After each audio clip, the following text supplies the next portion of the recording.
chemistry. Okay. So what is organic chemistry? So it's a branch of chemistry. We have a lot of other branches like physical chemistry and all of it. So this organic chemistry plays a major role. Okay. Why? Why? What do you understand by the term organic? Organic is always what? I want you to answer. What is organic? Anybody? You have heard about organic food and all, yeah. Which is more healthier, right? So same way, organic also, the derivatives from where it's come from. Okay, all these are natural beings. Okay, there are some compounds which are out of chemically made, like the laboratory made also. But then most of the major of the compounds are made from natural source. Okay, and then basically organic chemistry is fully based on the organic compounds. So what are these organic compounds? It's basically the carbon, hydrogen and the derivatives. So what do I mean by the term?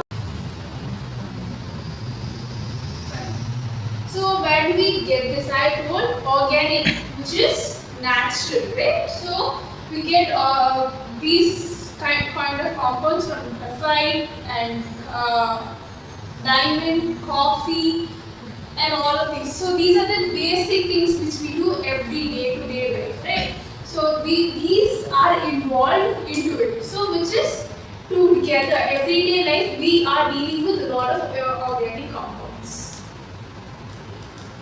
Okay, so when you talk about carbon, that is the main family member of organic compounds. So when you talk about carbon, carbon has the mass number which is 12 and atomic number 6. Okay, atomic number is basically the number of electrons which is revolving around. Okay, so when you see the structure, this is the nucleus. Okay, in the center, and you have the electrons which is revolving around. So in carbon, I told you there are 12, right? So the 12 are being divided into 2 and 4. Why is that? Because the K shell, which is the first shell, which can carry only 2 electrons, but then the second shell, which is an L shell, can carry 8 electrons, right? So because 8 electrons are able to carry, so you will be having 4 electrons for carbon, okay? And then, so when you see the periodic table, carbon is present here, right? So all of these, what's the main goal? Why do we have chemical reactions happening? Is because all these chemical compounds need to finish their goal and become like these. We all have role models in our lives, right? The same way, the organic compounds in general reach the electronic configuration like these. Okay, so the carbon which is present here has to obtain a configuration of neon. Okay, so I have the carbon. Carbon looks like this. We have two electrons here and 4 electrons in the second shell.